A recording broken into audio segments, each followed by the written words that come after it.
এই যৌবনকালের ইবাদত আমার রবের দরবারে সরাসরি অ্যাকসেপ্ট হয়ে যায়, গ্রহণ হয়ে যায়। সুবহানাল্লাহ।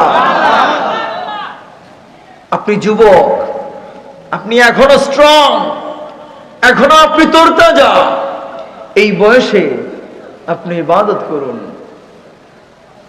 আপনি যত সহজে আল্লাহ পাককে সন্তুষ্ট করতে পারবেন, একজন বৃদ্ধ তত সহজে আল্লাহ পাককে সন্তুষ্ট করতে পারে না। এই জন্য আমার কলিজার টুকরা যুবক ভাইদেরকে বিনয়ের সাথে বলি, ভাই এখনই সময়, এই সময়টা মদ খেয়ে, জুয়া খেলে, ইয়াবা খেয়ে, বাবা খেয়ে, গাঁজা খেয়ে, এই ধরনের জঘন্যতম অপরাধের কাজ করে এই সময়টা নষ্ট করার নয়। দুইটা হাত জোর করে বলি যুবক ভাই, এই সময়টা হেলায় হেলায় কাটিয়ে দিয়েন না। যেই দিন চলে যায় সেই দিন আর ফিরে আসে না, আর কখনো আসবেও না। এখনই সময় আমাদেরকে আল্লাহর সন্তুষ্টি অর্জনের জন্য পথ খুঁজতে হবে, ঠিক কিনা বলেন? আমার যুবক ভাইরা পারবেন তো ইনশাআল্লাহ? আল্লাহ পাক কবুল করুন, মঞ্জুর করুন, সকলে পড়ি আমিন। তাইলে বান্দা যখন খুশি হয়, বান্দা যখন নিয়ামত লাভ করে, তখন শুকর আদায় করে কার? আল্লাহ। আস্তে বলবেন না মুসলমান ভাইয়ের, আওয়াজ দিয়ে বলেন কার? আল্লাহ। সেই মহান রব্বে করিম যিনি আমাদেরকে দুনিয়ার শত ঝামেলা থেকে মুক্ত করে এই জান্নাতি বাগানের জন্য আমাদেরকে কবুল করেছেন, মঞ্জুর করেছেন। এই জন্য এই জান্নাতি বাগানে আমরা আসতে পেরেছি। এই জন্য হৃদয়ের সবটুকুন আবেগ, অনুভূতি, উচ্ছ্বাসকে উজাড় করে দিয়ে সিংহ শার্দুলের ন্যায়, বাঘের গর্জনের ন্যায় পুরুষোচ্ছিত কণ্ঠে, সমস্বরে, সমবাক্যে, ঈমানের তেজে তেজিয়ান হয়ে, ইসলামের বলে বলিয়ান হয়ে সবাই উচ্চ আওয়াজ দিয়ে কালেমাতুর শুকর আদায় করি, সকলে পড়ি আলহামদুলিল্লাহ।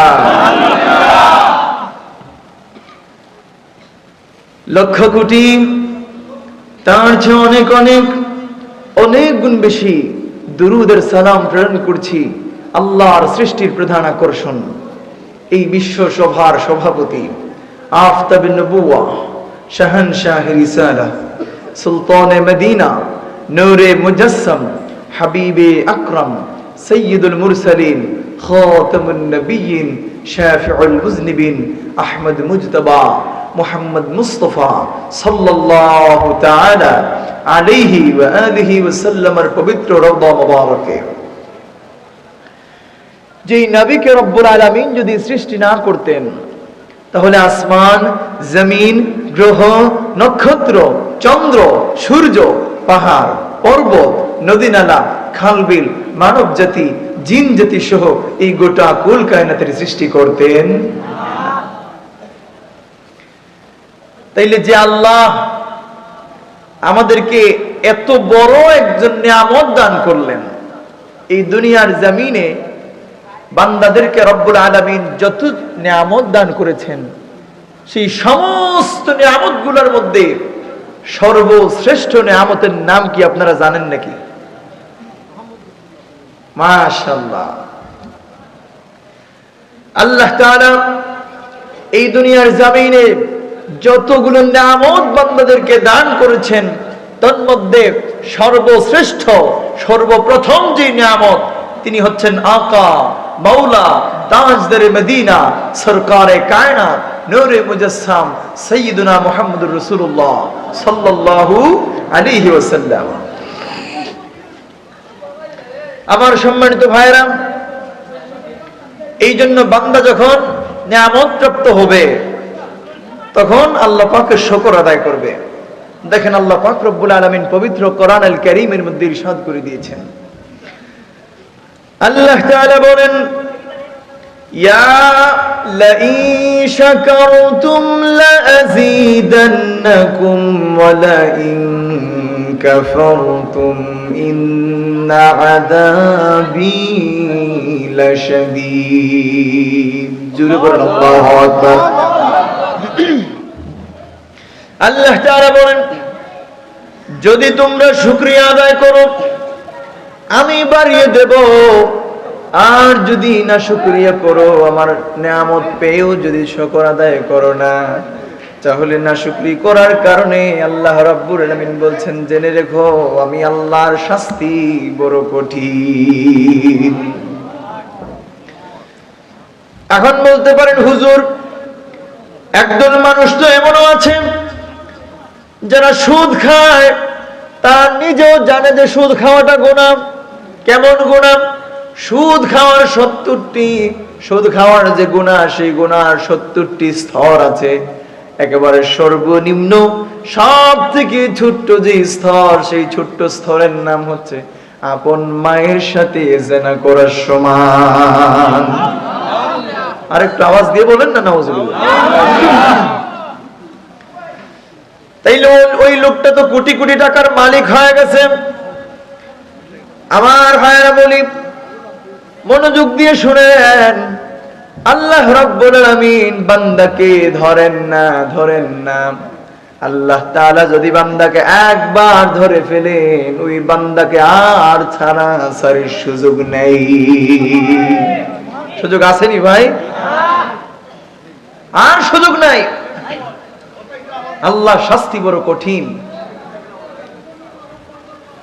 আমার সম্মানিত ভাইরা শুনেন, আজকে সমাজের মানুষগুলো শুকর আদায় করতে চায় না, রবের শুকর আদায় করে না। এমনকি এমন অনেক মানুষ আছে যারা বিল্ডিং তৈরি করায় ঠিকই আছে, কিন্তু তারা শ্রমিকের শুকর আদায় করতে চায় না। ঠিক কিনা বলেন? বিল্ডিং এর মালিক শ্রমিকের শুকর আদায় করতে চায় না, আর শ্রমিক বিল্ডিং এর মালিকের শুকর আদায় করতে চায় না। আমার ভাইরা শুনেন, সেই শ্রমিকের উচিত ছিল, তার দায়িত্ব ছিল, সে তার মালিকের শুকর আদায় করবে। কারণ সে মালিক যদি এই বিল্ডিং এর কাজটা শুরু না করত, তাইলে ওই লোকটা সেই বিল্ডিং এ কাজ করার মতো সুযোগ পেত না। ঠিক কিনা বলুন? আর মালিকেরও শুকর আদায় করা উচিত, কারণ ওই শ্রমিক যদি হাতের কেরেশমা না দিয়ে এত সুন্দর বিল্ডিং তৈরি না করতো, তাইলে কি আপনি আরামে এসির নিচে, এয়ার কন্ডিশনের নিচে ঘুমাতে পারতেন না। এই যে আমি এই বছর যতগুলা মাহফিল করছি, আলহামদুলিল্লাহ, এত সুন্দর করে প্যান্ডেল, স্টেজ, লাইটিং এইভাবে অন্য কোনো মাহফিল আমি দেখি নাই। আলহামদুলিল্লাহ, আমার অনেক ভালো লাগছে। আর মুসলিম নগর ঐক্য পরিষদ সব সময় সবার থেকে ডিফারেন্ট। আলহামদুলিল্লাহ, আমি গত বছরেও আসছি আপনাদের এই প্রোগ্রামে। তারা সব সময় ডিফারেন্ট চিন্তা ভাবনা করে। তো এই যে শ্রমিক ভাইরা মাথার গাম পায়ে ফেলে কঠোর পরিশ্রম করে এত সুন্দর করে সাজিয়েছে, তাদেরও শুকর আদায় করার দরকার আছে না নাই? তো এই যে বান্দারা যদি শুকর আদায় করে আর কৃতজ্ঞ অন্তর তৈরি করতে পারে, তাহলে সমাজ থেকে আযাব, গজব, বালা, মুসিবত গুলো দূর হয়ে যাবে। সুবহানাল্লাহ বলেন। আমার সম্মানিত ভাইরা, আজকের সমাজে খেয়াল করবেন একটা বিষয়, বিয়ের সময় বর পক্ষ যখন কনে পক্ষের বাড়িতে যায়, যাওয়ার পরে ইচ্ছা মতো খাবার গুলা নষ্ট করে আছে না নেই? ইচ্ছা মতো খাবার গুলা নষ্ট করে। তার ভেতরে যদি শুকর থাকতো, কৃতজ্ঞতা থাকতো, যে খাবারগুলো আমি নষ্ট করতেছি, যদি এই খাবারগুলা থাকে, ওই বেচারার তো কয়েক ওয়াক্ত হয়তো খাবারের চাহিদাটা পূরণ হতো। একজন বাবা কত কষ্ট করে তার মেয়েকে বিবাহ দেয়, সেই বাবা জান একটাবার জিজ্ঞেস করবেন, ও বাবা, অসহায় হত দরিদ্র যারা আছে, যাদের টাকা পয়সা আছে, তাদের ব্যাপারটা সম্পূর্ণ ভিন্ন। যারা হত দরিদ্র, তাদেরকে একটু জিজ্ঞেস করে দেখবেন বাবা, যে ও বাবা, আপনি যে আপনার মেয়েটাকে বিবাহ দিলেন, কেমন কষ্ট হয়েছে, টাকা পয়সা কেমনে কি ম্যানেজ করলেন? এবার বলবে, অমুকের হাতে ধরে, অমুকের পায়ে ধরে, অমুকের থুতায় ধরে, এইভাবে কি করছি, অমুক 500, অমুক 1000, অমুক 2000, এভাবে দিয়ে দিয়ে সবাই সাহায্য করছে, এজন্যই বিয়েটা দিতে পারছি। তো এই যে এতগুলা খাবার জায়গা নষ্ট করে আসলেন, এটার জবাব কে দিবে? এই জন্য বর পক্ষের উচিত কোন পক্ষের শুকর আদায় করা, আর কনে পক্ষেরও উচিত হচ্ছে বর পক্ষের শুকর আদায় করা। আল্লাহ আমাদের সবাইকে তৌফিক দান করুন, সকলে করি আমিন। এবার আসেন বলি যে আল্লাহ রাব্বুল আলামিন বান্দাদেরকে যে নিয়ামতগুলো দান করেছেন, সেই নিয়ামতগুলোকে দুইটা ভাগে, দুইটা পার্টে ভাগ করা হয়েছে, দুইটা ভাগে বিভক্ত করা হয়েছে। তো নিয়ামত কয় প্রকার? দুই প্রকার। ভালো করে বুঝবেন, শিখার অনেক কিছু আছে। নিয়ামত কয় প্রকার? দুই প্রকার। এক নাম্বার নিয়ামত হচ্ছে আম নিয়ামত। সেই আম নিয়ামতের মিনিং কি? আম নিয়ামত কি? আম নিয়ামত হচ্ছে ব্যাপক নিয়ামত। সুবহানাল্লাহ বলেন। সেই ব্যাপক নিয়ামত কোনগুলা? সেই ব্যাপক নিয়ামতের এক নাম্বার হচ্ছে চন্দ্র, দুই নাম্বার হচ্ছে সূর্য, তারকারাজি, বাতাস, পানি, আসমান, জমিন, এগুলো হচ্ছে আম নিয়ামত। আচ্ছা, আমি বিনয়ের সাথে আপনাদেরকে প্রশ্ন করতে চাই, এই আম নিয়ামত গুলা রব্বুল আলামিন কি শুধু মুসলমানদেরকেই দিয়েছেন নাকি বিধর্মীরাও পাচ্ছে? সবাই ভোগ করতেছে না? কাফির, মুশরিক, ইহুদি, খ্রিস্টান, বৌদ্ধ, হিন্দু সবাই কি ভোগ করতেছে না? সবাই ভোগ করতেছে। এবার আসেন আমরা যাই খাস নিয়ামতের মধ্যে। খাস নিয়ামত কোনগুলা? দুই নম্বর যে নিয়ামত, দুই নম্বর নিয়ামত হচ্ছে খাস নিয়ামত। খাস নিয়ামতের মধ্যে এক নম্বর হচ্ছে ঈমান, দুই নম্বর হচ্ছে তাকওয়া, তিন নম্বর হচ্ছে কোরআন। জোরে কন্যা সুবহানাল্লাহ। এই যে তিনটি জিনিসের কথা বললাম, এগুলা কি সবার আছে? নাই। এটার নামই হচ্ছে খাস নিয়ামত। যাদেরকে আল্লাহ মহব্বত করেন, আল্লাহ যাদেরকে ভালোবাসেন, তাদেরকে ওই নিয়ামত দিয়ে ভরপুর করে দেন। সুবহানাল্লাহ। এক নম্বর হচ্ছে ঈমান। আল ঈমান তাসদীকু মুহাম্মাদিন সাল্লাল্লাহু আলাইহি ওয়াসাল্লাম ওয়া বিমা জাআ বিহি মিনাদ দীনি দারুরা। আল্লাহু আকবার বলেন। সম্মানিত হাজিরিন, এই ঈমান নামক নিয়ামত থাকার দরকার আছে না নাই? যার ঈমান নাই তার কিচ্ছু নাই, যার ঈমান আছে তার সব আছে। একদল মানুষ আছে যারা মানুষ দেখানোর জন্য নামাজ পড়ে, লোক দেখানোর জন্য রোজা রাখে। হয়তো বলে না ঈমান নাই ধরো, কিসের নামাজ পড়ো, উঠো আর পড়ো, ঠিক কিনা বলেন? তো আপনার যদি ঈমানটাই না থাকে তাহলে কিসের নামাজ মিয়া, কিসের নামাজ পড়েন আপনি? ঈমানটাই যদি আপনার নাই, মেইন ফাউন্ডেশন, যেটা ফাউন্ডেশন ছাড়া কি বিল্ডিং তোলা যায়? কথা কন না ভাই। এখন তো শুধু ফাউন্ডেশন না, এখন পাইলিংও করতে হয়, ঠিক কিনা কয়? পাইলিংও কয়েক প্রকার। হ্যাঁ, পাইলিং এর মধ্যে কয়েক প্রকারের পাইলিং আছে। সম্মানিত হাজিরিন, এই যে বলছিলাম, সেই ঈমান যদি আপনার আমার মধ্যে না থাকে, তাইলে আমরা কিসের নামাজ পড়ি, কিসের রোজা রাখি, কিসের হজ করি? লোক দেখানোর জন্য নাকি? লোক দেখানোর জন্য কেউ যদি কিয়ামত পর্যন্ত করে, খোদার কসম করে বলি, একটা রুকু, একটা সিজদা আমার রবের দরবারে কবুল হবে না, ঠিক কিনা বলেন? আমার সম্মানিত ভাইরা শুনেন, খাস নিয়ামতের দুই নাম্বার যেটা, সেটা হচ্ছে তাকওয়া।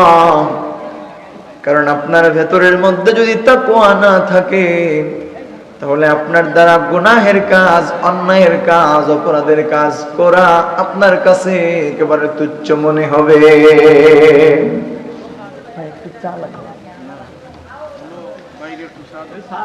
তাকওয়া যদি আপনার আমার ভেতরের মধ্যে না থাকে, তাহলে ওই পাশের বাড়ির লোক আমার সাথে দুশ্মনী করছে, তার সঙ্গে আমার সম্পর্ক ভালো নাই, তার সঙ্গে আমার ঝগড়া আছে, রাত্রিবেলা আরো কিছু চোরদেরকে দাওয়াত করে নিয়ে এসে তার ঘর থেকে গরুগুলা চুরি করে নিয়ে গেলাম, ঠিক কিনা বলেন? এবার বলেন তো ভাইরা, ওই লোকটার ভেতরে যদি তাকওয়া থাকতো তাইলে ওই কাম করতে পারতো নাকি? বান্দার ভেতরের মধ্যে যদি তাকওয়া থাকে, ওই বান্দা সুদ খেতে পারে না, বান্দার ভেতরের মধ্যে যদি তাকওয়া থাকে, ওই বান্দা ঘুষ খেতে পারে না। বান্দার ভেতরের মধ্যে যদি তাকওয়া থাকে, ওই বান্দা জিনা করতে পারে না। জোরে বলেন ঠিক না? আল্লাহর সেই গোলাম, আল্লাহর সেই বান্দার ভেতরের মধ্যে যদি তাকওয়া না থাকে, আল্লাহর ভয় যদি না থাকে, তাহলে ওই লোকটা তো ছিনতাইকারী হবে, ওই লোকটা তো প্রতারক হবে, ওই লোকটা চাঁদাবাজ হবে। শুধু তাই নয়, ওই লোকটা একজন কুখ্যাত কিলার হয়ে যাবে। ঠিক কিনা বলে? আজকে আপনারা দেখেন নাই, গত কিছুদিন আগে শহীদ শরীফ উসমান বিন হাদি ইন্তেকাল করেছে। ইন্না লিল্লাহি ওয়া ইন্না ইলাইহি রাজিউন। আপনারা অনেকেই দেখছেন এই ভিডিওটা। আমাদের রক্ত সম্পর্কের কিছু না, ওই লোকটা আমাদের পরিচিত না। ওয়াল্লাহি এর আগ মুহূর্ত পর্যন্ত ওই লোকটাকে আমি চিনতামও না, কিন্তু যখনই শুনেছি ওই লোকটা মারা গেছে, গুলিবিদ্ধ হয়ে ওই লোকটা মারা গেছে, অঝোর দ্বারা আমার চোখ দিয়ে জল ঝরছে। অনেক বেশি কান্না করছে। শুধু আমি না, আমার পরিবারের সবাই কান্না করছে তার জন্য। কেন কান্না করছে ভাই? তার গুণে। কবি বলেন, এমন জীবন তুমি করিও গঠন, মরণে হাসিবে তুমি কাঁদিবে ভুবন। ঠিক কিনা বলে? সেই শহীদ শরীফ উসমান হাদি এই সমগ্র বিশ্বকে তাক লাগিয়ে দিয়েছে। সমস্ত বিশ্বের মানুষ তার জন্য হাহাকার করেছে, কান্না করেছে। ঠিক কিনা বলেন? তার অপরাধ ছিল কি? সে সমাজে ইনসাফ কায়েম করতে চেয়েছিল, ইনসাফ প্রতিষ্ঠা করতে চেয়েছিল। অন্যায়ের বিরুদ্ধে সব সময় বলিষ্ঠ কণ্ঠ দিয়ে কথা বলতো সে। এই জন্য তাকে হত্যা করা হয়েছে।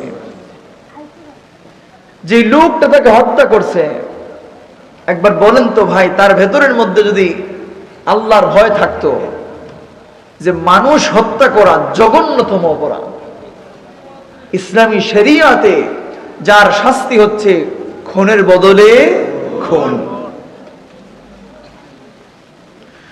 ওই লোকটার ভেতরের মধ্যে যদি আল্লাহর ভয় থাকতো, তাকওয়া যদি তার ভেতরের মধ্যে থাকতো, ওই লোকটা জীবনে এমন কাম করতো না। এই কাজটা করার আগে 100 বার অন্তত পক্ষে চিন্তা করতো যে হয়তো আমি যে কাজ এখন করব, এই কাজটা আমাকে যদি কেউ করে দিত, তাইলে আমি আজকে কোথায় থাকতাম। একটা কথা আছে না ভাই, পাপে বাপরেও ছাড়ে না। পাপে বাপরেও ছাড়ে না। যেমন কর্ম করবেন তেমন ফল আপনাকে ভোগ করতে হবে। কর্ম আপনার যেমন, ফলটাও পাবেন তেমন। আজ কি সুন্দর লাগতেছে, তার মা, তার বাবা, তার স্ত্রী, তার গার্লফ্রেন্ড, তার আরো কি আরো কত কি, মোটামুটি 11 জনকে নিয়ে 14 শিকার ভেতরে ঢোকাইছে। ভালো লাগতেছে নাকি? আল্লাহ পাক আমাদের প্রত্যেককে এই ধরনের জঘন্যতম কাজ থেকে হেফাজত করুন, বলি আমিন। সম্মানিত হাজিরিন, এই জন্য আমাদের ভেতরে তাকওয়া লালন করতে হবে, আল্লাহর ভয় লালন করতে হবে। আল্লাহর ভয় যদি বান্দা লালন করতে পারে, তাইলে বান্দা ডিজে কনসার্টের আয়োজন করতে পারে না। আল্লাহর ভয় যদি বান্দা লালন করে, তাইলে যাত্রা গানের আসর বান্দা বসাতে পারে না। ঠিক কিনা বলেন? বান্দার ভেতরে যদি তাকওয়া থাকে, ওই বান্দা মদের বার খুলতে পারে না। ঠিক কিনা বলেন? আজকে আমাদের সমাজে তো মদেরও লাইসেন্স দেওয়া হয়েছে। ঠিক কিনা? আগেও দেওয়া হয়েছে, এখনো দেওয়া হয়। তো এই দেওয়ার মাধ্যমে কি সমাজটা উপকৃত হচ্ছে নাকি ধ্বংস হচ্ছে? আওয়াজ দিয়ে বলেন ভাইরা, উপকৃত হচ্ছে না ধ্বংস? গজব আসতেছে না রহমত নাজিল হচ্ছে? গজব আসতেছে। নেশা করে এসে ছেলে বাপকে মারে, মাকে মারে, মায়ের চুলে ধরে, নাউজুবিল্লাহ। যারা এই ধরনের জঘন্যতম অপরাধের লাইসেন্স দিয়েছে, কাল ময়দানে মাহশরে কিয়ামতের দিন আল্লাহর আদালতের কাঠগড়ায় দাঁড়িয়ে ওই লোকদেরকে জবাবদিহিতা করতে হবে। কথা বলেন ঠিক কিনা? সেই দিন আর ছাড়াছাড়ি নাই। সেই দিন এমন একদিন বান্দা চাইবে, ও মালিক একটু সুযোগ দেন, একটু যাই না দুনিয়াতে, যে একেবারে ওলি আল্লাহ হয়ে আসবো। সুযোগ আছে? কথা কন না ভাই। সেই দিন আর কোনো সুযোগ হবে না। এই জন্য বলি, সময় থাকতে সাধন করেন। সময় যদি চলে যায় আর আপনি আফসোস করেন, হাহাকার করেন, আকাঙ্ক্ষা করেন, কোনো কাজে আসবে না। একদল মানুষ যুবক বয়সে করে ভণ্ডামি, গুন্ডামি আর শান্ডামি, আর যখন বৃদ্ধ হয়ে যায় তখন মনে করে আমার এক পা তো অলরেডি চলে গেছে কবরে, আর এক পা এখনো আছে দুনিয়াতে, তাইলে এখন আর কি করা, এখন একটু ওলি আল্লাহ হয়ে যাই। একদল আছে ভ্যাস ধরে, হাতের মধ্যে তাসবিহ, লম্বা জুব্বা, কুর্তা, মাথার মধ্যে টুপি, ভ্যাস ধরছে। কথা বুঝেন নাই? এই জন্য আমাদের উচিত হচ্ছে, এই যে আমার যুবক ভাইয়েরা, আপনাদেরকে অ্যাডভাইস দিচ্ছি, শুনেন, এই যৌবনকালের ইবাদত আমার রবের দরবারে সরাসরি অ্যাকসেপ্ট হয়ে যায়, গ্রহণ হয়ে যায়। সুবহানাল্লাহ। আপনি যুবক, আপনি এখনো স্ট্রং, এখনো আপনি তরতাজা, এই বয়সে আপনি ইবাদত করুন। আপনি যত সহজে আল্লাহ পাককে সন্তুষ্ট করতে পারবেন, একজন বৃদ্ধ তত সহজে আল্লাহ পাককে সন্তুষ্ট করতে পারে না। এই জন্য আমার কলিজার টুকরা যুবক ভাইদেরকে বিনয়ের সাথে বলি, ভাই এখনই সময়, এই সময়টা মদ খেয়ে, জুয়া খেলে, ইয়াবা খেয়ে, বাবা খেয়ে, গাঁজা খেয়ে, এই ধরনের জঘন্যতম অপরাধের কাজ করে এই সময়টা নষ্ট করার নয়। দুইটা হাত জোর করে বলি যুবক ভাই, এই সময়টা হেলায় হেলায় কাটিয়ে দিয়েন না। যেই দিন চলে যায় সেই দিন আর ফিরে আসে না, আর কখনো আসবেও না। এখনই সময় আমাদেরকে আল্লাহর সন্তুষ্টি অর্জনের জন্য পথ খুঁজতে হবে, ঠিক কিনা বলেন? আমার যুবক ভাইরা পারবেন তো ইনশাআল্লাহ? আল্লাহ পাক কবুল করুন, মঞ্জুর করুন, সকলে পড়ি আমিন। সব সময় আপনি আপনার মোবাইলের ডিসপ্লের মধ্যে, ওয়ালপেপারের মধ্যে একটা পিকচার আপনি গুগলে যদি সার্চ করেন তাহলে পাবেন, আল্লাহ ইজ কাইন্ড। কি? আল্লাহ ইজ কাইন্ড। অথবা এমন একটা শব্দ আপনি লিখবেন, লিখে এটাকে সুন্দর করে গ্রাফিক্সের কাজ করে ডিজাইন করে নিয়ে আসবেন যে আমার আল্লাহ আমাকে দেখছেন। আপনি যদি ইংলিশ না বুঝেন, আরবি না বুঝেন, আপনি বাংলাতে সুন্দর করে একটা বাক্য লিখে এই যে যারা গ্রাফিক্সের কাজ করে তাদেরকে বলবেন যে ভাই আমাকে ওই লেখাটা লিখে দেন, আমার আল্লাহ আমাকে দেখছেন। যদি এই লেখাটা সব সময় আপনার মোবাইলের ওয়ালপেপারের মধ্যে থাকে, আপনার দ্বারা এই মোবাইল দিয়ে কোনো জঘন্যতম অপরাধের কাজ করা সম্ভব হবে না। পারবেন তো ইনশাআল্লাহ? ইনশাআল্লাহ।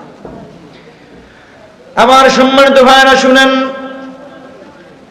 খাস নিয়ামতের 3 নাম্বার যে নিয়ামত, সেই 3 নাম্বার নিয়ামতের নাম হচ্ছে কোরআন। এই কোরআনটা হচ্ছে মধুর বাণী। এই কোরআনটা আপনি যত বেশি করে তেলাওয়াত করবেন, যত বেশি করে আপনি পাঠ করবেন, ততই আনন্দ পাবেন, ততই মজা লাগবে। সুবহানাল্লাহ বলেন। এই তেলাওয়াতটা হতে হবে আপনার মন থেকে, দিল থেকে, আল্লাহর সন্তুষ্টির জন্য তেলাওয়াত হতে হবে, ঠিক কিনা বলেন? সেই আল্লাহর সন্তুষ্টির জন্য আপনি যদি তেলাওয়াত করতে পারেন, না তেলাওয়াতটা যদি করার মতো করতে পারেন, প্রতিটি হরফে আপনার নামায়ে আমলের মধ্যে 10টা করে নেক দিয়ে দিবেন একজন। আওয়াজ দিয়ে কোন তিনি কে? তিরমিজি শরীফের হাদিস।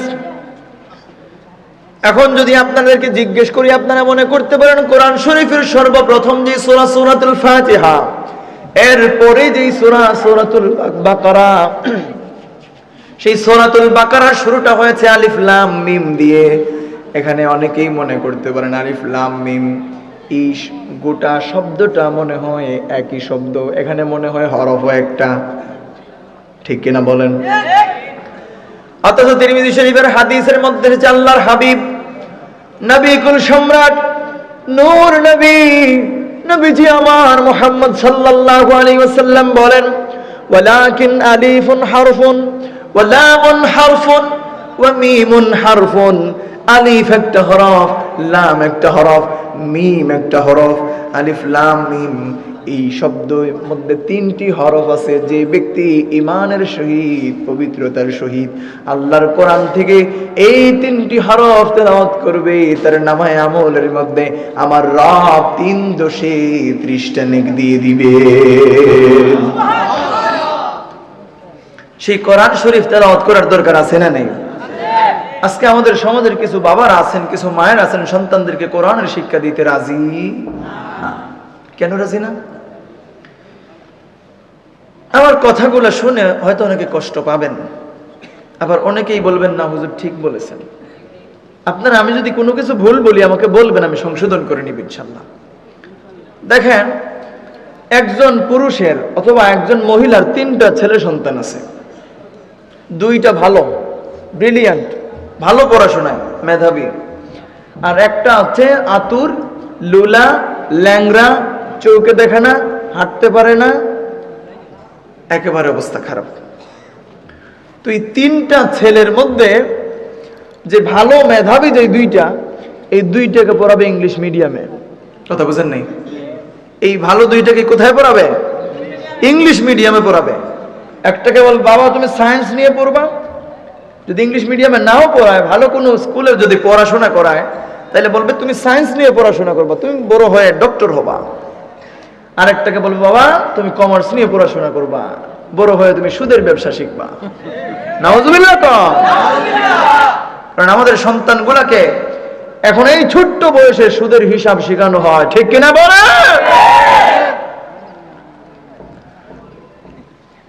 গণিতের যে বই আছে, ছোট বাচ্চারা যারা পড়ে, ক্লাস 5-এর বই বলেন, 6-এর বই বলেন, একটু ভালো করে একটু গবেষণা করবেন বাবা, দেখবেন মুনাফার হিসাবটা শেখানো হয়, সুদের হিসাবটা শেখানো হয়। নাউজুবিল্লাহ বলেন। এবার গেল 2টা সন্তানের কথা বললাম, একটা হবে ডক্টর আর একটা হবে সুদখোর। কথা বুঝেন নাই? এবার আসেন 3 নম্বরে। 3 নম্বর যেটা কানা, লোলা, আতুর, ল্যাংরা, কোনো কামেন না, বলবে হুজুর দোয়া কইরেন, আল্লাহর হুকুমে আমার এই সন্তানটাকে আল্লাহর রাস্তায় দিয়ে দিলাম। কন্যা নাউজুবিল্লাহ, সুবহানাল্লাহ কইেন না ভাই, নাউজুবিল্লাহ কন। ভালো 2টাকে দিল কোথায়? কথা কন না। ভালো 2টাকে পড়াইলে ইংলিশ মিডিয়ামে। জর্জ বানাবে, ব্যারিস্টার বানাবে, ডক্টর বানাবে, সুদখোর বানাবে, আরো কত কিছু প্ল্যানিং করে বসে আছে। কিন্তু একেবারে ওকেজো যেটা বেকামা, ওইটাকে দিছে আল্লাহর রাস্তায়। ভালোগুলাকে আল্লাহর রাস্তায় দেয় নাই। ওই ভালো 2টা ছেলেকে যদি আল্লাহর রাস্তায় দিত, তাইলে তার ঘরটা উজালা হয়ে যেত, ঠিক কিনা বলেন? এখানে অনেকের সন্তান আছেন, মুরব্বী বাবারা যারা আছেন, সন্তানের যদি মাদ্রাসায় পড়ার বয়স হয়, আমি বিনয়ের সাথে অনুরোধ করব আপনার সন্তানকে মাদ্রাসার শিক্ষায় শিক্ষিত করবেন। আর আমার ভাইরা শোনো, বাড়িতে যে মাকে বলবা, বাবাকে বলবা, পড়বো না মা স্কুলেতে হাট্টিমা টিম টিম, পড়বো মাগো মাদ্রাসাতে আলিফ লাম মিম। পারবেন না ইনশাআল্লাহ? আওয়াজ দিয়ে বলেন পারবেন না ইনশাআল্লাহ? তো আলিফ লাম মিম পড়লে কি হয়? একটু আগেই তো তিরমিজি শরীফের হাদিস শুনাইলাম। আলিফ লাম মিম এই শব্দটা কেউ যদি পাঠ করে, তেলাওয়াত করে, তাইলে 30টা নেকি পাওয়া যায়। সুবহানাল্লাহ। এবার শুনেন, আপনার সন্তান যদি নেককার হয়, আপনার সন্তান যদি পরহেজগার হয়, আপনার সন্তান যদি দ্বীনদার হয়, আপনার সন্তানের সঙ্গটা যদি ভালো হয়, কথা বুঝেন নাই? আপনার সন্তানের সঙ্গটা যদি ভালো হয়, আপনার সন্তান ভালো হবে। আপনার সন্তান যদি দ্বীনদার হয়, আপনার জন্য হয়তোবা আপনার সন্তান নাজাতের ওসিলাও হতে পারে, ঠিক কিনা বলেন? আপনার মৃত্যুর পরে আপনার সন্তান আপনার কবরের পাশে দাঁড়াবে। আপনার কবরের পাশে দাঁড়ানোর পরে আপনার সন্তান 2টা হাত তুলবে আর মুনাজাত করে বলবে রব্বির হামহুমা কামা রাব্বায়ানি সগীরা। জোরে বলেন আল্লাহু আকবার। আপনার সন্তানকে যদি আপনি মাদ্রাসার শিক্ষায় শিক্ষিত করতে পারেন, আপনার সন্তানকে যদি আপনি দ্বীনের শিক্ষা দিতে পারেন, আপনার সেই সন্তান আপনার জন্য সাদকায়ে জারিয়া হিসেবে রব্বুল আলামিনের দরবারে কবুল হয়ে যাবে। আমার সম্মানিত ভাইয়েরা, এই জন্য বিনয়ের সাথে বলি, আপনার সন্তান কার সঙ্গে ঘুরে, কার সঙ্গে ফিরে, কার সাথে ফোনে কথা বলে, কার সাথে যাইয়া আড্ডা দেয়, সবকিছু তদন্ত করার দরকার আছে না নাই? যদি না তদন্ত না করেন আর খোঁজ না করেন, তাইলে বলতে পারবেন না ভাই আপনার সন্তানটাও সেই শহীদ উসমান হাদি হত্যাকারী ফয়সলের মতো হয়ে যেতে পারে। ঠিক কিনা বলেন? সন্তান জন্ম দিয়েছেন আপনি, আপনার উপরে দায়িত্ব আছে। সেই দায়িত্ব যদি আপনি ভালো করে পুঙ্খানুপুঙ্খভাবে আপনি পালন করতে পারেন, তবেই তো আপনি আশা করতে পারেন যে আমার সন্তান আমার মৃত্যুর পরে দোয়া করবে। আর যদি সন্তানকে ছেড়ে দেন হাওরে, যাও বাবা ইচ্ছা মতো ঘাস খাইয়ে আসো, তাইলে আপনার সন্তান যেদিকে মন চাইবে সেদিকেই যাবে। আপনার সন্তান নেক সন্তান হবে না, আপনার সন্তান হবে বদকার সন্তান। কথা বলেন ঠিক কিনা? এবার সঙ্গ ধরার কথা যে বললাম, একটা প্রবাদ আছে না, সঙ্গ গুণে লোহা জ্বলে বাসে। আপনার সঙ্গ যদি হয় ভালো, আপনিও হবেন ভালো। আপনার সঙ্গ যদি হয় মন্দ আর আপনি ভালো কাজেও যান, তাইলে লোকজন কি বলবে? মন্দ বলবে। বলবে কি? মন্দ বলবে, খারাপ বলবে। সৎসঙ্গে স্বর্গবাস আর অসৎসঙ্গে সর্বনাশ। আপনার সন্তানের সঙ্গ যদি ভালো হয়, আপনার সন্তানও আল্লাহর ওলিতে রূপান্তরিত হতে পারে। আপনার সন্তানের সঙ্গ যদি মন্দ হয়, আপনার সন্তান একেবারে নিকৃষ্ট জাহান্নামের কুকুরও হতে সময় লাগবে। এবার আসেন কাদের সহচর্যে আপনি যাবেন, আপনার সন্তানকে দিবেন। আল্লাহ রাব্বুল আলামিন পবিত্র কোরআনুল কারীমের মধ্যে ইরশাদ করেছেন, ইয়া আইয়ুহাল্লাযীনা আমানু তাকুল্লাহা ওয়া কুনু মা'আস সাদিকিন। আল্লাহ তাআলা বলেন, হে ঈমানদারগণ, তোমরা আমি আল্লাহকে ভয় করো। শুধু তাই নয়, ওয়া কুনু মা'আস সাদিকিন, এবং সত্যবাদীদের সঙ্গী হও। কাদের সঙ্গী হবেন? কথা বলেন না, কাদের সঙ্গী হবেন? সত্যবাদীদের নাকি বেঈমানদের, খুনীদের, জেনাখোরের, সুদখোরের, ঘুষখোরের? না। কাদের সঙ্গী হব আমরা? আদেশটা কার? আস্তে বলবেন না জোরে বলেন মুসলমান। যেই রব এত সুন্দর দেহ স্ট্রাকচার দিয়ে আমাদেরকে তৈরি করেছেন, সেই রবের হুকুম মানার দরকার আছে না নাই? রবের হুকুম যদি আমরা অমান্য করি, রবের কাছে জবাব দেওয়ার মতো কোনো কিছুই আমাদের থাকবে না সেই দিন। মুফাসসিরিনে কেরাম বলেন, আয়াতের মধ্যে সকল মুসলমানদেরকে তাকওয়ার হেদায়েত দান করা হয়েছে, কারণ প্রথমেই বলা হয়েছে, ইয়া আইয়ুহাল্লাযীনা আমানুত্তাকুল্লাহ। এই যে কিছু সময় আগে তাকওয়ার কথা বললাম, ভাই আমার এটা নিয়ে আর একটু চালিয়ে কম করে দিবেন। আল্লাহ তাআলা তো বলছেন, ইয়া আইয়ুহাল্লাযীনা আমানুত্তাকুল্লাহ, ঈমানদারগণ, হে মুমিনগণ, তোমরা আমি আল্লাহকে ভয় করো। তো এখানে কি তাকওয়ার হেদায়েত দান করা হয়েছে না? তাকওয়াটা কি? তাকওয়া হচ্ছে আল্লাহর ভয়, খোদা ভীরুতা হচ্ছে তাকওয়া। আর সত্যবাদীদের সংস্পর্শে থাকতে বলা হয়েছে। এই আয়াত দ্বারা সত্যবাদীদের সাথে থাকার দ্বারাই তাকওয়া লাভ হয়, এটাই বোঝানো হয়েছে। সুবহানাল্লাহ বলেন। আল্লাহওয়ালাদের সংস্পর্শে যদি আপনি থাকতে পারেন, আপনিও আল্লাহর অলিতে রূপান্তরিত হতে পারবেন। এবার আসেন আল্লাহর অলি কারা, পীর কারা। কথা বুঝেন নাই? পীর চিনেন না আপনারা? পীর পীর সেই পীরের কাছে মুরিদ হবেন। যে পীরের কাছে মুরিদ হবেন সেই পীরের পরিচয় সম্পর্কে জানার দরকার আছে না নাই? কে আসল পীর আর কে ফেক পীর, অরিজিনাল কোনটা নকল কোনটা, এটা বড় দুষ্কর। অরিজিনাল কোনটা আর নকল কোনটা এটা চেনা বড় দুষ্কর। এবার আপনাদের কাছে আজকে ওই বিষয়টা ক্লিয়ার করে দিয়ে যাব যে হক্কানি পীর চিনার একটা তরিকা আছে। সুবহানাল্লাহ বলেন। আল্লাহ তাআলা বলেন, ওয়াকুনু মা'আস সাদিকিন।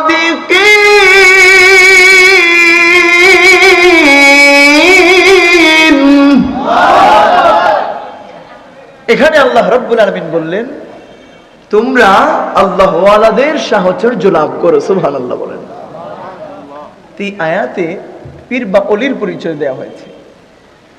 এখন মুফাসসিরিনে কেরাম বলতেছেন যার মধ্যে 5টি গুণ পাওয়া যাবে, 5টি বৈশিষ্ট্য যার মধ্যে পাওয়া যাবে, ওই লোকটা হচ্ছে প্রকৃত পীর, অরিজিনাল পীর,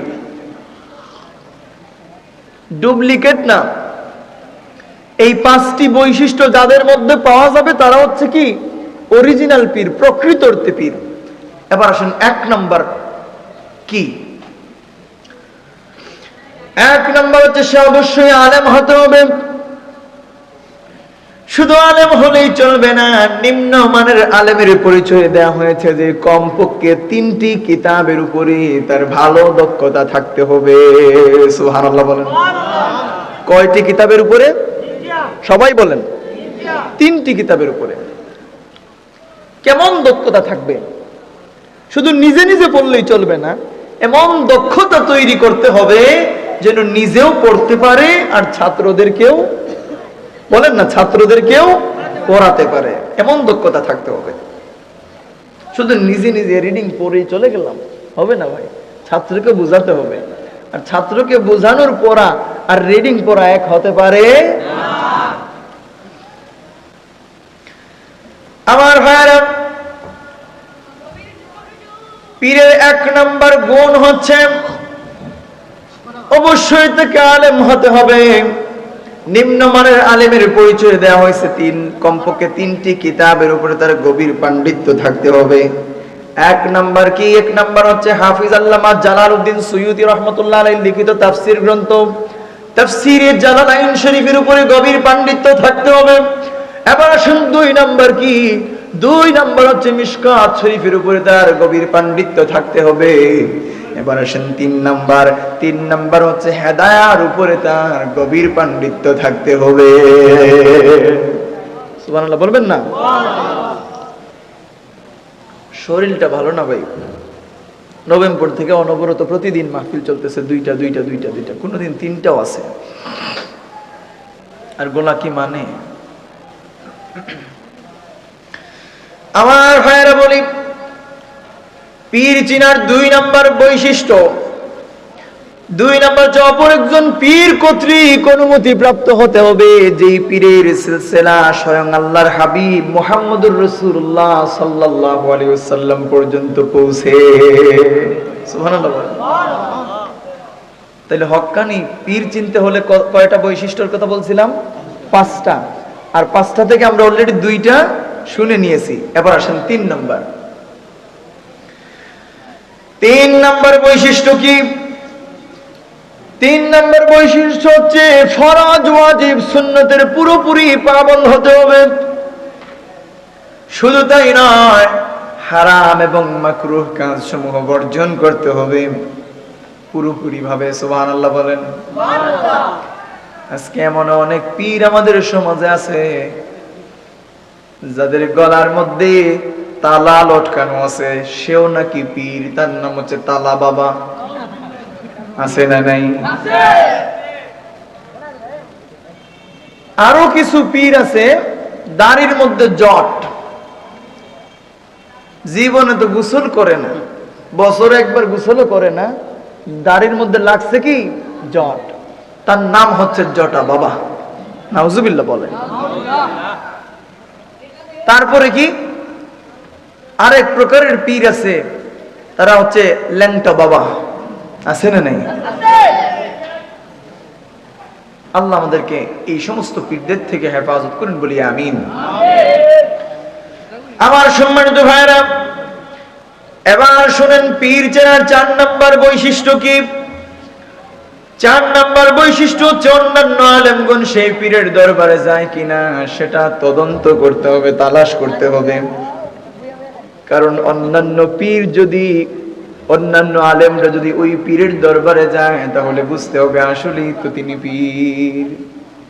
তিনি যদি সত্যিকার অর্থে পীর না হতেন তাহলে তিনার কাছে কি কোনো আলেমরা যাইতো? কথা কন না ভাই। আপনারা জানেন ফুলতলির জমিনে শুয়ে আছেন শামসুল উলামা আল্লামা ফুলতলি সাহেব কিবলা রাহমাতুল্লাহ আলাইহি। তো তিনি যখন ইন্তেকাল করলেন, তারপরে বর্তমানে আমাদের বড় সাহেব কিবলা দ্বারা খিদমত চলতেছে আলহামদুলিল্লাহ। তো বড় সাহেব কিবলার খানেকা মাহফিলে প্রতি মাসে মাসে কি পরিমাণ আলেম ওলামারা অংশগ্রহণ করে খতমে বুখারীতে, সুবহানাল্লাহ বলবেন না? খানকা মাহফিলে কি বুখারী শরীফের খতম হয় না? কোরআন শরীফের খতম হয় না? হয়। দালাইলুল খায়রাত শরীফের খতম হয় না? এই ধরনের পীর দেখে মুরিদ হবেন ভাই। পীর পাইলেন আর ঝটপট করে যাইয়া মুরিদ হয়ে গেলেন, দেখবেন পীর যদি চিনার মতো চিনতে না পারেন তাইলে ওই পীর আপনার ঈমান বিক্রি করে জাহান্নামের টিকিট আর পাসপোর্ট আপনাকে দিয়ে যাবে। ঠিক কিনা বলেন? এবার শুনেন ভাইরা, 5 নাম্বার বৈশিষ্ট্য কি? পীর চেনার 5 নাম্বার বৈশিষ্ট্য হচ্ছে তার অধিকাংশ মুরিদ নামাজি হতে হবে। এমনও একদল পীর আছে যারা নিজে বছরে একদিন হুসট খাইয়াও পশ্চিম দিকে পড়ে না, তার মুরিদ নামাজ পড়বে কিভাবে? ঠিক কিনা বলেন? আপনারা কুখ্যাত কাফির জাহান্নামের কুকুর দেওয়ানবাগের নাম শুনেছেন? শুনেন নাই মনে হয় নাকি? দেওয়ানবাগীকে চিনেন না? এই চেয়ারে এখানে যদি বসে তাইলে তার পেট যায় ওইখানে। ঠিক কিনা বলেন? ওই দেওয়ানবাগীর মুরিদ যারা, তারা দেওয়ানবাগীর নামাজ পড়তো। নাউজুবিল্লাহ বলেন। কিভাবে দেওয়ানবাগীর নামাজ পড়তো? আমার বড় মামা তিনি ইন্তেকাল করেছেন, আল্লাহ তিনাকে জান্নাতুল ফিরদাউসের আলা মাকান দান করুক করি আমিন। তো আমার বড় মামা তিনি দুবাই প্রবাসী ছিলেন, দীর্ঘদিন সেখানে ছিলেন। তো তিনার একেবারে পাশের রুমে অনেকগুলা লোক থাকতো, তারা কিন্তু আবার প্রত্যেকেই দেওয়ানবাগীর মুরিদ।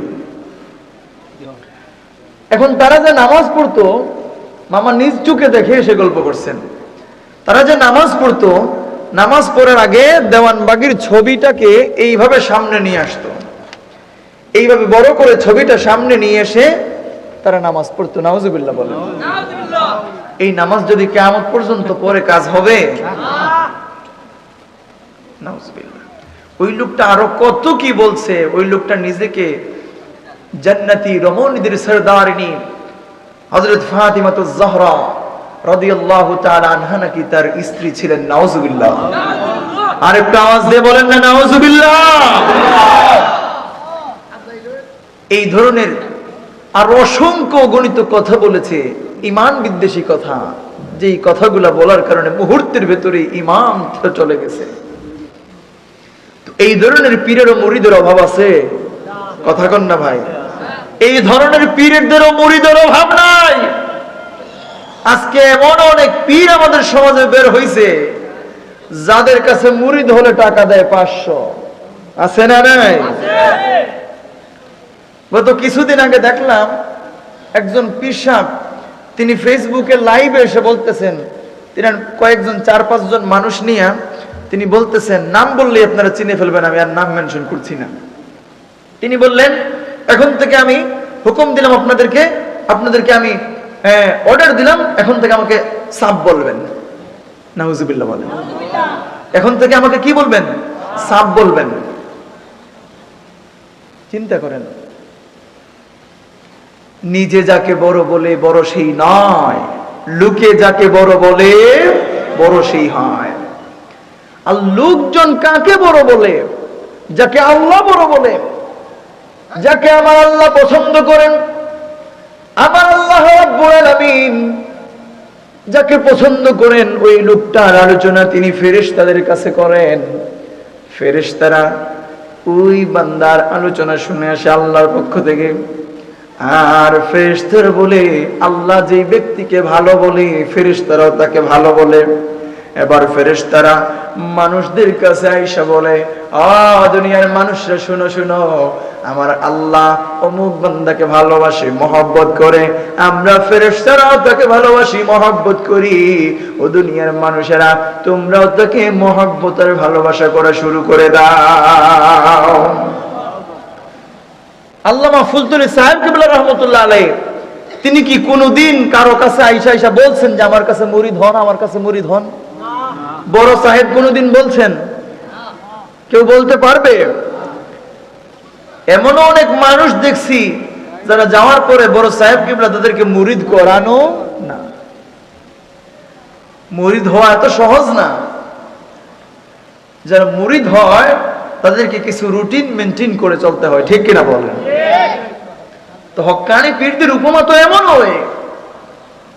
এখন নিজে নিজে যদি আমি বলি আমি পীর, আমি অনেক বড় আল্লামা হয়ে গেছি, চলবে নি ভাই? আল্লাহ এই সমস্ত পীরদের থেকে আমাদেরকে হেফাজত করেন, বলি আমিন। এবার আসেন, মুরিদ হওয়ার কারণ কি? আপনাদের কষ্ট হচ্ছে? মুরিদ হওয়ার কারণ হলো, মুরিদ হওয়ার মাধ্যমে নিজের আত্মাটাকে পরিশুদ্ধ করা যায়, আত্মাটাকে পবিত্র করা যায়। যেমন আমরা যখন বড় সাহেবের কাছে যাই, বড় সাহেবের কাছে যাওয়ার পরে তিনি আমাদেরকে কিসের শিক্ষা দেন? খানকা মাহফিলে যাওয়ার পরে কি করেন? জিকির করেন, কোরআন শরীফ তেলাওয়াত করেন, দালাইলুল খায়রাত শরীফের খতম হয়, তারপরে বুখারী শরীফের খতম হয়, মিলাদ কিয়াম হয়, খতমে খাজেগান হয়, ঠিক কিনা বলেন? আর কিসের তাগিদ দেন? আর রুটিনটা কি?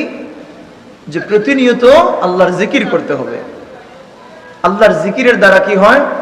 আলা বিযিকরিল্লাহি তাতমাইন্নুল কুলুব। আল্লাহর জিকিরের দ্বারা বান্দার আত্মা প্রশান্ত হয়। সুবহানাল্লাহ বলেন। আমার ভাইরা শুনেন, মকবুল আল্লাহর ওলির কাছে যদি আপনি যান, তিনি আপনাকে রুটিন দিবেন। প্রতিদিন কমপক্ষে আল্লাহর কোরআন থেকে কমপক্ষে একটা রুকু তেলাওয়াত করতে হবে, দৈনিক রুটিন। এবার আসেন, প্রতিদিন 5 ওয়াক্ত নামাজ সঠিকভাবে আদায় করতে হবে খুশু খুজুর সাথে, ঠিক কিনা বলেন? শুধু তাই নয়, এবার আসেন, আপনাদেরকে শিখিয়ে দেবেন প্রতিদিন কমপক্ষে 200 বার দরুদ শরীফ আর 100 বার ইস্তিগফার শরীফ করতে হবে। আর কি? অন্যের ভালো দেখলে নিজের মন খুশি রাখবেন, নিজে খুশি হবেন, অন্যের ব্যথায় আপনিও ব্যথিত হবেন। এখন আমার পাশের বাড়ির আমার সেই প্রতিবেশী ভাইয়ের গরু নিয়ে গেল 3টা চুরি করে। এখন কি আমি বাড়িতে ডিজে পার্টির আয়োজন করব?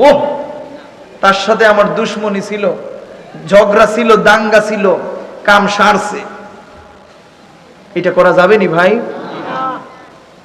তার ব্যথায় আপনিও ব্যথিত হবেন, তার কষ্টে আপনিও কষ্ট পাবেন। তবেই আল্লাহ পাক রব্বুল আলামিন আপনার কষ্ট মোচন করে দিবেন, ঠিক কিনা বলেন? আমার ভাইরা, শুধু তাই নয়, নিজের চরিত্রটাও পরিশুদ্ধ হয়। এই যে জিনিসগুলোর কথা বললাম, যে রুটিনের কথা বললাম, দৈনন্দিন জীবনে 5 ওয়াক্ত নামাজ আদায় করতে হবে, আল্লাহর জিকির করতে হবে, দুরূদ শরীফ পড়তে হবে, তাওবা ইস্তিগফার শরীফ পড়তে হবে, কোরআন শরীফের তেলাওয়াত করতে হবে, আর মানুষের ভালো দেখলে মন খুশি রাখতে হবে, মানুষের মন্দ দেখলে নিজেও ব্যতীত হতে হবে। এই ধরনের কাজ কর্মগুলা বান্দা যদি করতে পারে আর তো কিছু লাগে না ভাই। রমজানের ফরজ রোজাগুলা সঠিকভাবে রাখতে পারে, যার উপরে হজ ফরজ হয়েছে সে হজ করবে। এই জিনিসগুলা যদি সঠিকভাবে পালন করতে পারে, আল্লাহর তৈরি জান্নাত তাকে আহ্বান করবে জান্নাতে যাওয়ার জন্য। আজকে একদল মানুষ মুরিদ হওয়া সম্পর্কে বলে যে পীরের কাছে মুরিদ হওয়া যাবে না, পীরের কাছে মুরিদ হওয়া বিদআত। ভালো আছেন? পীরের কাছে মুরিদ হওয়া কি? কথা বলছেন না আপনারা? কনভারসেশন করবেন, ভালো লাগবে। পীরের কাছে মুরিদ হওয়া একদল মানুষ বলে বিদআত। নাউজুবিল্লাহ বলেন। ওই লোকগুলা আসলে বিদআতের সংজ্ঞা সম্পর্কেই জানে না। এবার আসেন, আবার আরেক দল মানুষ আছে, তারা মনে করে আমি পীরের কাছে মুরিদ হওয়ার মানেই হচ্ছে আমার পীর আমাকে সুপারিশ করে জান্নাতে নিয়ে যাবেন, আমার নামাজ লাগবে না, আমার রোজা লাগবে না, হজ লাগবে না, যাকাত লাগবে না, দান সদকা লাগবে না, মানুষের সাথে ভালো ব্যবহার করা লাগবে না, লাগবে না লাগবে না লাগবে না, কিচ্ছু আমার লাগবে না, আমার পীর আমাকে জান্নাতে নিয়ে যাবেন। নাউজুবিল্লাহ বলেন। আমার ভাইয়েরা শুনেন, এই ধরনের একদল মানুষ আছে না নাই আমাদের সমাজে? তো জান্নাতে যেতে হলে আপনাকে নামাজ পড়তে হবে কিনা? নামাজ যদি না পড়েন, আউয়ালু মা ইউহাসাবু বিহিল আবদু ইয়াউমাল কিয়ামাতি সালাহ, কিয়ামতের দিন বান্দাকে সর্বপ্রথম যে কোয়েশ্চন করা হবে, প্রশ্ন করা হবে, সেই প্রশ্নটা হবে নামাজের হিসাবের প্রশ্ন। সুবহানাল্লাহ বলেন। এখন প্রথম প্রশ্নেই যদি আপনি গোল খেয়ে যান, তাইলে বাদ বাকি প্রশ্নগুলোর উত্তর দিবেন কিভাবে? কথা বুঝেন নাই? তাইলে নামাজ পড়া লাগবে কিনা? এখন নামাজ, রোজা, হজ, যাকাত, দান, সদকা, তাসবিহ, তাহলিল সব বাদ দিয়ে যদি পীরের দরবারে যাইয়া সারাদিন পড়ে থাকি, ঘুমাই থাকি, কাম হবে নি ভাই? এবার আসেন, তৃতীয় প্রকারের একদল মানুষ আমাদের সমাজে আছে, যারা মনে করে যে পীরের কাছে মুরিদ হওয়ার মানে হচ্ছে আমার অপবিত্র আত্মাকে পবিত্র করা। সুবহানাল্লাহ। এখানে নাউজুবিল্লাহ বলেন না, এখানে সুবহানাল্লাহ বলবেন। কারণ পীরদের কাছে গেলে আত্মা পবিত্র হয় কিনা? হক্কানি রব্বানি আল্লাহর ওলির কাছে যাওয়ার পরে আপনার আত্মা পবিত্র হয় কিনা? কারণ আপনার পীর আপনাকে কিসের শিক্ষা দিবেন? একটু আগেই যে বললাম, আপনাকে তিনি শিক্ষা দিবেন আপনি প্রতিদিন 5 ওয়াক্ত নামাজ পড়তে হবে, তাহাজ্জুদের নামাজ পড়তে হবে, আউয়াবিনের নামাজ পড়তে হবে, ফরজ ওয়াজিব নামাজের পাশাপাশি সুন্নত নামাজের পাশাপাশি নফল ইবাদত বندگی করতে হবে, আপনি জিকির আজকার করতে হবে, তাসবিহ তাহলিল করতে হবে, আল্লাহর কোরআন তেলাওয়াত করতে হবে, আপনি দুরূদ শরীফ পড়তে হবে, ইস্তিগফার শরীফ পড়তে হবে, মানুষের ভালো দেখলে মন খুশি রাখবেন, অন্যের ব্যথায় আপনিও ব্যথিত হবেন। এই রুটিনগুলো মেনটেন করেই যদি আপনি চলতে পারেন, আপনার আত্মা পবিত্র হবে কিনা? তাইলে এটা কি ঠিক নয়? আমার সম্মানিত ভাইয়েরা, চতুর্থ প্রকারের একদল মানুষ আমাদের সমাজে আছে, যারা বলে পীর ধরে কোনো লাভ নাই, পীর ধরে কোনো লাভ নাই, আমার আত্মা পবিত্র আছে। এই যে একটু আগেই বললাম না, নিজে যাকে বড় বলে বড় সেই নয়, লোকে যাকে বড় বলে বড় সেই হয়। এখন নিজে নিজে যদি আমি নিজেকে আল্লামা দাবি করি, আর মুফতি আর মুহাদ্দিস আর মুফাসসির সাহেব নিজেকে দাবি করি, কাজ হবে নি ভাই? হবে না। আল্লাহ আমাদেরকে হেদায়েত দান করুক, বলি আমিন। সম্মানিত হাজিরিন, এই জন্য নেককার মানুষের সংস্পর্শে যাবেন, আপনিও নেককার হিসাবে গণ্য হবেন। সুবহানাল্লাহ। এখন বদকার মানুষের সংস্পর্শে যদি আপনি যান, বদকার মানুষের সংস্পর্শে যাওয়ার কারণে আপনিও বদকার হয়ে যাবেন, সময় লাগবে না। আমার ভাইরা শুনেন, আল্লাহর ওলি যারা আল্লাহর ওলি হয়েছেন, যারা আল্লাহর মকবুল গোলাম হয়েছেন, আল্লাহর মকবুল বান্দা যারা তৈরি হয়েছেন, তারা কেউ শেষ রাত্রির ইবাদত ছাড়া, শেষ রাত্রির তাহাজ্জুদ ছাড়া, শেষ রাত্রির জিকির ছাড়া কেউ আল্লাহর মায়ার বান্দা হতে পারেন নাই।